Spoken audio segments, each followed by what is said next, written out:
asked, okay, that the question is that why zinc, cadmium and mercury are not considered as d block elements. तो zinc, cadmium और mercury D block elements क्यों consider नहीं किए जाते हैं?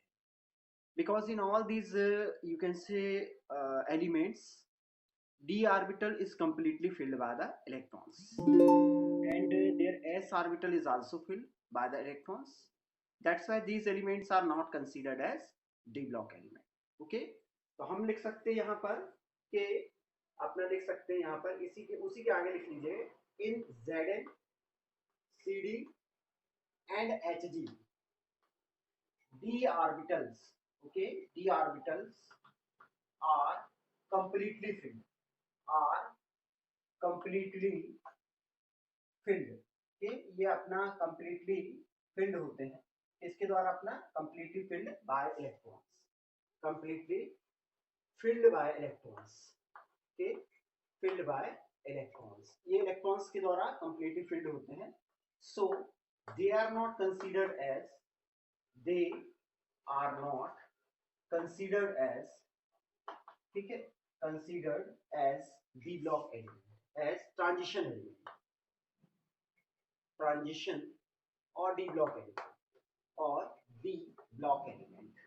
ये बड़े क्वेश्चन आ चुका है, d block element इनको क्यों नहीं कंसीडर किया जाता है ये बताया जा सकता है. एलिमेंट, ठीक है, इनको d block element कंसीडर नहीं करते हैं. ठीक है, अब इसका रीजन क्या है कि why they are not considered as d block element? क्योंकि मैंने आपको बताया कि इनका d block completely filled होता है. तो इसका मतलब ये है कि जो d block element हैं उनका इलेक्ट्रॉनिक कॉन्फ़िगरेशन ये होना चाहिए n-1 d 1 to 9 एंड अपना s जो है अपना ns will be 1 to 2. This will be the actual electronic configuration for the d block elements. ये d block elements के लिए actual electronic configuration होना चाहिए. ठीक है, but in case of you can say some of the elements like you can say copper, sometime in copper also. अब आपके mind में क्वेश्चन आ सकता है कॉपर में भी तो सर D10 इलेक्ट्रॉनिक कॉन्फ़िगरेशन है तो ये भी कोई डी ब्लॉक एलिमेंट नहीं होना चाहिए, but it is not true. क्यों? क्योंकि अगर हम लोग देखें तो आपका कॉपर का एटॉमिक नंबर 29 होता है और यदि आप इसका इलेक्ट्रॉनिक कॉन्फ़िगरेशन देखेंगे तो इसका electronic configuration outer most shell का 3d10 एंड 4s1 होता है. ठीक है, तो ये कॉपर है.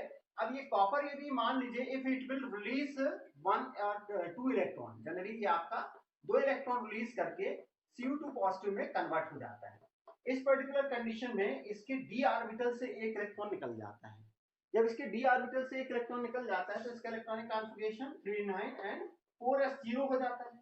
ठीक है, तो उस आधार पे हम कह सकते हैं कि due to presence of you can say 9 electron in its outer most shell, ठीक है, तो या तो एटम या आयन के आउटर मोस्ट सेल में आपके 9 इलेक्ट्रॉन होने पर वो डी आपका डी ब्लॉक एलिमेंट के अंतर्गत आ जाता है.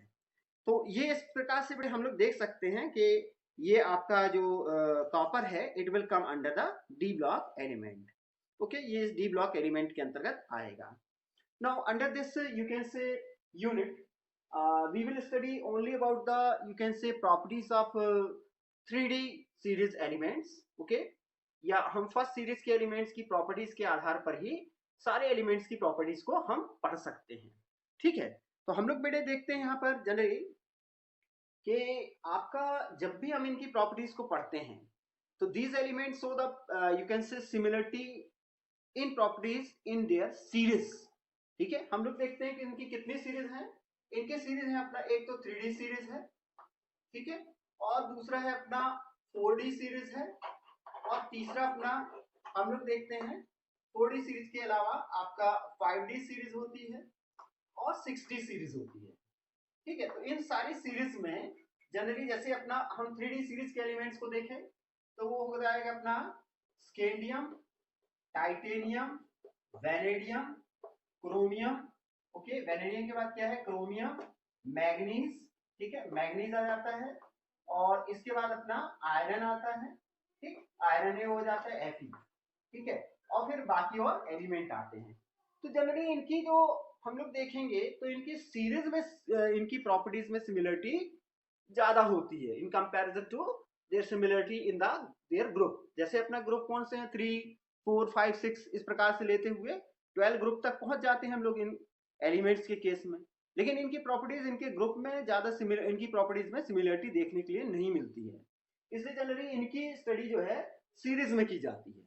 ठीक है, यानी इसको 3D सीरीज के एलिमेंट की जो आपकी प्रॉपर्टीज है वो सिमिलर होगी, इसलिए हम 3D सीरीज के एलिमेंट्स की स्टडी करते हैं इस तरह से। ठीक है, अब इसके बाद हम लोग देखेंगे here after you can say looking about the properties. अब हम लोग देखेंगे कि इनकी प्रॉपर्टीज क्या है। So we will see here about the general properties of the transition elements. Okay, तो ट्रांजिशन एलिमेंट्स की क्या जनरल प्रॉपर्टीज हैं हम लोग देखते हैं यहाँ पर। इसका बेटे चाहे तो इसकी तो we are looking here about the general characteristic properties. ठीक है, यहाँ हो जाएगा अपना general characteristic properties of D block elements. Okay, D block elements की क्या जनरल कैरेक्टरिस्टिक प्रॉपर्टीज हैं। बेटे एक चीज का ध्यान रखिएगा कि जब भी एग्जाम में अपने को कोई भी जनरल कैरेक्टरिस्टिक प्रॉपर्टीज से रिलेटेड रीजनिंग क्वेश्चन आता है तो ज्यादातर रीजनिंग क्वेश्चन का आंसर आपका क्या रहेगा, ज्यादातर रीजनिंग क्वेश्चन का आंसर होगा due to presence of unpaired electron in the D orbital. ये रीजन होता है, कोई पर्टिकुलर क्वेश्चन आएगा डी ब्लॉक से रिलेटेड तो due to presence of unpaired electron in their D orbital हमको बताना, या फिर due to presence of incomplete incompletely filled D orbital. ये दो रीजन पर्टिकुलर आपके इसके अंतर्गत बनते हैं। That's why you should have the knowledge of these two reasons. तो जब भी आपको क्वेश्चन पूछा जाता है इस तरीके का कि वाई अवर जैसे मान लीजिए क्वेश्चन बनता है why D block elements show the magnetic property, तो द रीजन ऑफ दैट के in D block elements due to presence of unpaired electron in their D orbital they show the magnetic property. ठीक है बेटे, कोई भी element है उसके outer most cell में यदि अनपेयर्ड इलेक्ट्रॉन पाए जाएंगे तो जनरली वो एलिमेंट आपका मैग्नेटिक प्रॉपर्टी शो करेगा। Is it clear? ठीक है, तो हम लोग आगे चलते हैं जनरल कैरेक्टरिस्टिक प्रॉपर्टी। तो हम लोग देखते हैं कि ये इनकी जनरल कैरेक्टरिस्टिक प्रॉपर्टीज में पहली प्रॉपर्टी इनकी होती है कि जनरली जितने भी अपने एलिमेंट हैं all these D block elements are metallic in nature. तो इनमें क्या होता है इनका हम लोग देखते हैं कि ये मेटेलिक नेचर शो करते हैं। ठीक है, these elements show metallic nature, ये मेटेलिक नेचर शो करते हैं। दूसरी चीज हम लोग देखते हैं कि इनमें मेटेलिक नेचर का मतलब यह है कि इनमें मीलेबिलिटी भी होती है, डक्टिलिटी भी होती है, यानी ये डक्टाइल होते हैं, मीलेबल होते हैं, और इनकी high thermal and electrical conductivity होती है। ठीक है, इसमें इनमें मेटेलिक लस्टर होता है। तो पहले हम लोग देख सकते हैं इसमें मेटेलिक नेचर में अपना मेलिएबिलिटी। ठीक है, मेलिएबिलिटी हो जाएगा इनका एक। तो दूसरा हम लोग देख सकते हैं इनका डक्टिलिटी होती है इनमें। ठीक है, डक्टिलिटी, और इसके अलावा हम लोग देखते हैं इनमें चौथा देखते हैं good conductor of heat and electricity होते हैं। Good conductor of heat and electricity, good conductor of heat and electricity हम लोग लिख सकते हैं, एंड इलेक्ट्रिसिटी के गुड कंडक्टर होते हैं। फिर इसके बाद हम लोग क्या देख सकते हैं कि heat and electricity good conductor है। इसके अलावा दे हैव लस्टर। ठीक है, इनके द्वारा लस्टर शो किया जाता है, लस्चरस, लस्चरस होते हैं, यानी लस्चरस मतलब ये चमक बिखेरते हैं। जैसे ज्यादातर आप सभी जानते हैं कि गोल्ड सिल्वर वगैरह एलिमेंट आते हैं, आयरन है, गोल्ड है, सिल्वर है, जिंक है, कैडमियम है, ये सारे के सारे इस प्रकार की प्रॉपर्टीज को शो करते हैं। ठीक है, इनकी हम लोग जो है इनका अगर हम लोग मेल्टिंग और बॉइलिंग पॉइंट देखें तो they have very high melting and boiling point. तो छठवां हम लिख सकते हैं इनका high melting and boiling point होता है, high melting point and boiling point होता है। ठीक है, इनका high melting point and boiling point देखने के लिए मिलता है अपने को, बी पॉइंट लिख देते हैं हम लोग, melting point and boiling point. ये चीजें हमें इनके अंतर्गत देखने के लिए मिलती हैं। अब हम लोग देखते हैं कि ये ज्यादातर आपके लो वॉलेटिलिटी वाले एलिमेंट्स हैं, दे है वेरी लो वॉलेटिलिटी। इनमें हम लोग देखते हैं कि इनकी वॉलेटिलिटी मतलब इसका मतलब ये कि ये अपना वेपर फेज में या गैसेस फेज में ये आसानी से बदल नहीं सकते हैं। ठीक है, तो हम लोग देखते हैं दे हैव लो वॉलेटिलिटी। ठीक है, देयर हम लिख सकते हैं their volatility is very low, their volatility is very low. ठीक है, इनकी वॉलेटिलिटी मतलब आपका गैसेस फॉर्म में इनकी बदलने की जो प्रॉपर्टी है, या इनकी उड़नशीलता भी कह सकते हैं हम इनको, है ना। अपना वॉलेटाइल नेचर मतलब उड़नशील नेचर, मतलब ये आसानी से वेपर फेज में बदल करके और एटमॉस्फेयर में नहीं जाते हैं। ठीक है, इनका ये प्रॉपर्टी हमें देखने के लिए मिलती है। अब इनकी कई बार क्वेश्चन ये भी आता है कि ये एलिमेंट की हाई मेल्टिंग और बॉइलिंग पॉइंट क्यों है। तो their high melting and boiling point is totally depend upon the presence of unpaired electron in n-1 d orbital and ns orbital। ठीक है, तो n-1 d orbital में इनके आपका अनपेयर्ड इलेक्ट्रॉन होते हैं, जिनके कारण से इनमें आपका इंटर एटॉमिक मेटेलिक बॉन्डिंग जो है बहुत ज्यादा होती है। तो हम लोग देख सकते हैं इसमें, इसके आगे लिख सकते हैं due to you can say presence of due to presence of unpaired electron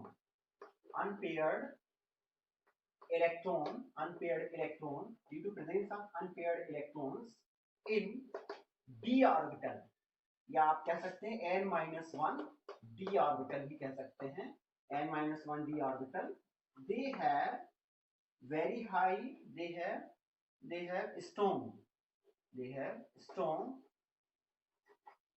आप कह सकते हैं इंटर एटॉमिक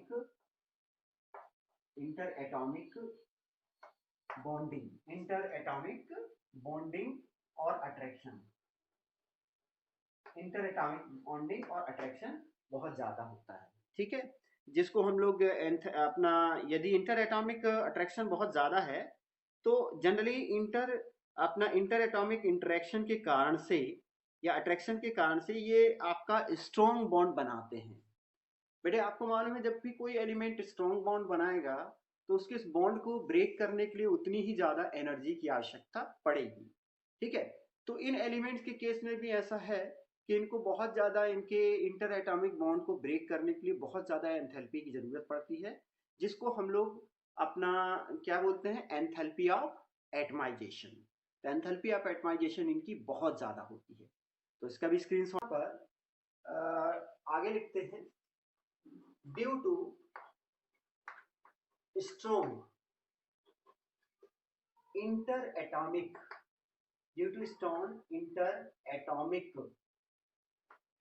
interaction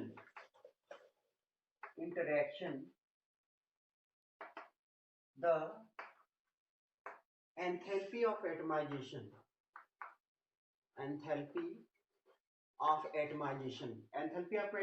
मतलब एटम में बदलने के लिए जितनी एनर्जी की आवश्यकता पड़ती है, यदि दो एटम बॉन्डेड है तो वो मॉलिक्यूल के रूप में माने जाएंगे। तो यदि दोनों एटम को ब्रेक करना है तो जो एंथैल्पी लगेगी वो एंथैल्पी ऑफ एटमाइजेशन कहलाएगी। तो एंथैल्पी ऑफ एटमाइजेशन की बहुत ज्यादा होती है। ठीक है, the enthalpy of atomization enthalpy of atomization is very high। ठीक है, इन केस ऑफ, ये केवल आपको ज्यादातर देखने के लिए मिलता है इन केस ऑफ आपका 4D and 5D elements, 4D series and 5D series, बाकी में भी होता है ऐसा नहीं है, लेकिन 4D एंड 5D सीरीज के एलिमेंट में ज्यादा होता है इन 4D and 5D series elements. ठीक है, 4D and 5D series elements में ऐसा ज्यादा देखने के लिए मिलता है। अब बेटे हम लोग देखते हैं इसके बाद अपना variation in atomic and ionic size. तो एटॉमिक एंड आयनिक साइज देख लेते हैं। ठीक है, अगला हमारा टॉपिक है या इसी से रिलेटेड है, तो हम लोग देखते हैं atomic and ionic size. Atomic and ionic size, what do you think about their atomic and ionic size? On going from left hand side to the right hand side in any series, gradually the atomic size decreases. Why it is so, you all know very well, because the effective nuclear charge increases. That's why it attracts the balanced electron towards itself with very high attraction force. So the, you can say, atomic size shrink, or you can say the size of atom decreases on going from left hand side to the right hand side. तो हम लोग देखते हैं कि generally in case of iron ions, ions के case में आपका जो एटॉमिक नंबर बढ़ने के साथ साथ जो है इनका आपका एटॉमिक साइज बढ़ता है, लेकिन ऐसा रेगुलर वे में नहीं होता है. What is the reason of it? Because in case of some of the element, due to you can say shielding effect, ठीक है, शील्डिंग इफेक्ट के कारण, डी ऑर्बिटल के शील्डिंग इफेक्ट के कारण इनका एटॉमिक एंड आयनिक साइज ज्यादा उतना आपका चेंज होते हुए नहीं देखा जाता है. ठीक है, ये एटॉमिक एंड आयनिक साइज जो है इनका ये जनरली डिक्रीज नहीं होता है. तो हम लोग देखते हैं कि कुछ वेरिएशन भी देखने के लिए मिलती हैं. हम इसमें लिख सकते हैं on going from left to right, left to right, ठीक है, left to right in a group, in a series, in a series atomic and ionic size, decreases, okay, decreases, ठीक है, decreases, but not in continuous manner, not in continuous manner, ठीक है, because of presence of d orbitals, d orbital electrons, ठीक है. in some elements हम देख सकते हैं, in some elements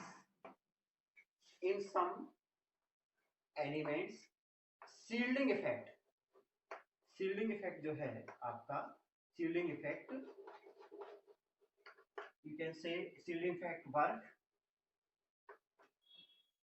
and shielding effect जैसे वर्क करता है तो due to you can say that may be either poor shielding effect और you can say equal shielding effect, या कह सकते हैं कि पर्याप्त शील्डिंग इफेक्ट होगा, सफिशिएंट होगा, या पुअर शील्डिंग इफेक्ट होगा. तो इस वजह से भी आपकी इनकी एटॉमिक एंड आयनिक रेडियाई में आपका अंतर पड़ता है. तो जनरली हम लोग देखते हैं कि जो 5D सीरीज के एलिमेंट्स हैं, इन case of 5D series element means कौन से एलिमेंट होंगे 5D सीरीज के एलिमेंट? जनरली लैंथेनॉइड्स, ठीक है. तो in case of lanthanoids generally on going from left hand side to the right hand side there will be a gradual decrease in the atomic radius due to which the size of atom will gradually decreases. This is known as lengthenoid contraction, ठीक है. इस प्रकार से हमें इनमें lengthenoid contraction देखने के लिए मिलता है, ठीक है बेटे. तो हम लोग देखते हैं कि ये lengthenoid contraction क्यों होता है? Because of poor shielding effect of the 5D and 4f orbital electrons, ठीक है. तो हम लोग देखते हैं, आगे लिख सकते हैं due to poor shielding effect, due to poor shielding effect, the effect of लिख लीजिए, of B and F orbital electrons, d and f orbital electrons, the atomic size gradually decreases in 5D series, this is known as, this is known, इतना कर लीजिए, फिर इसके आगे ऊपर से दिखाता हूँ, आप इसका स्क्रीनशॉट। इसके बाद हम लोग देखते बेटे कि आपका जैसा कि मैंने बताया ड्यू टू इंक्रीज, इसी के आगे लिख लीजिए, due to increase in, due to increase in atomic mass with atomic size, the density of these elements also increases.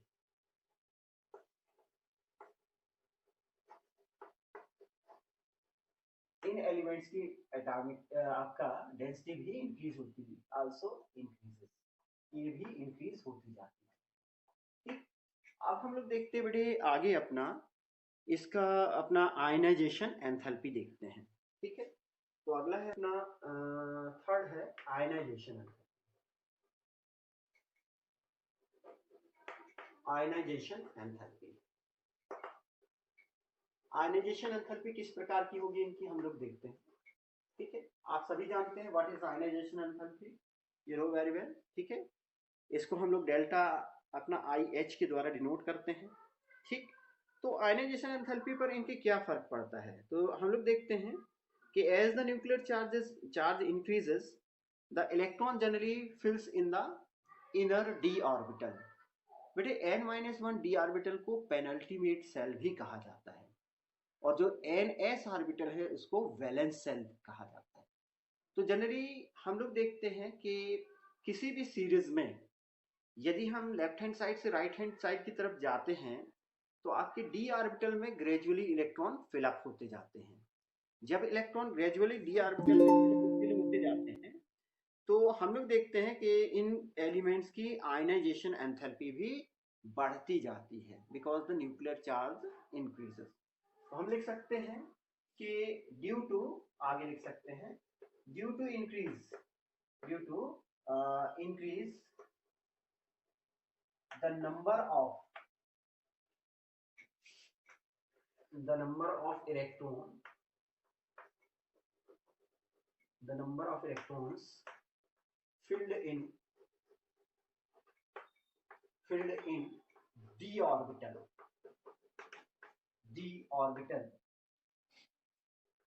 the ionization enthalpy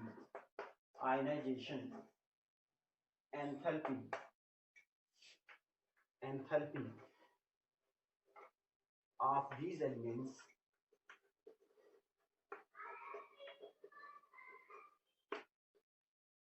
increases on going from left to right,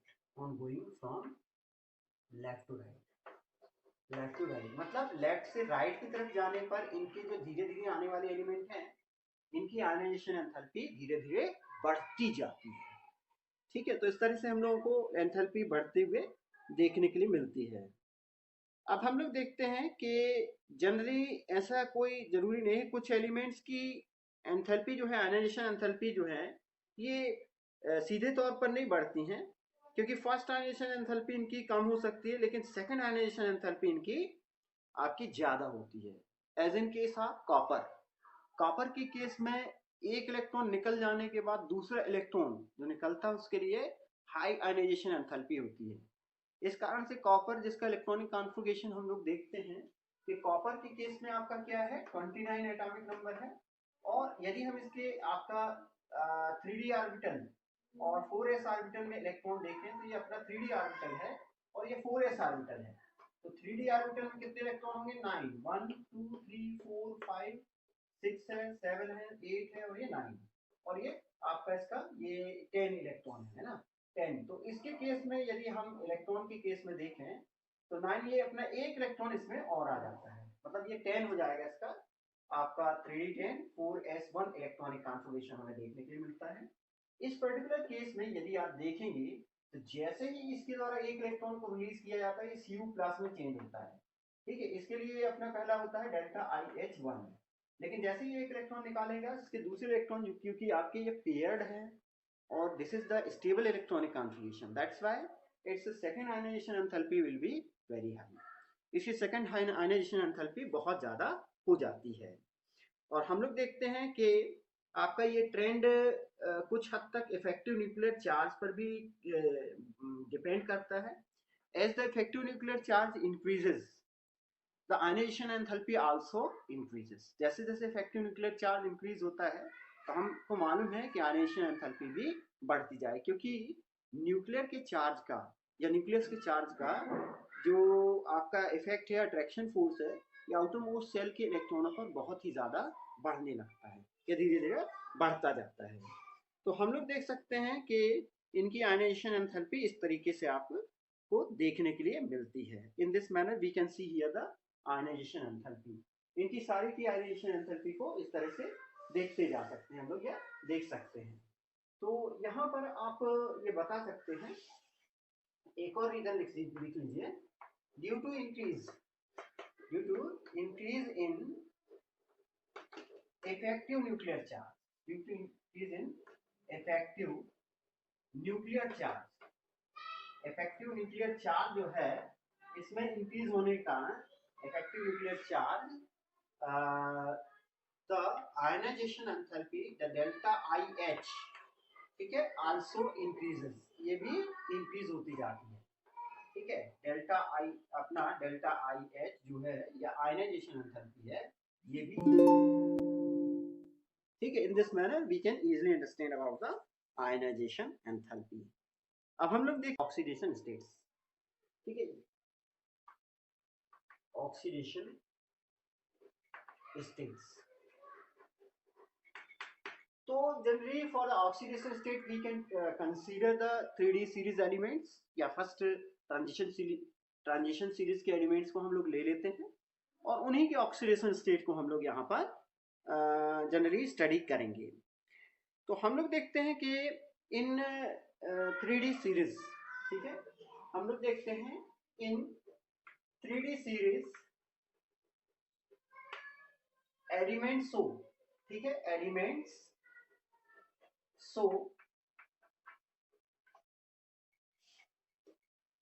various oxidation state, various oxidation states.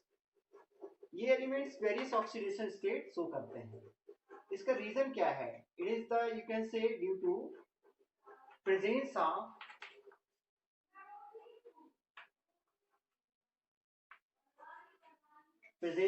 Unpaired electron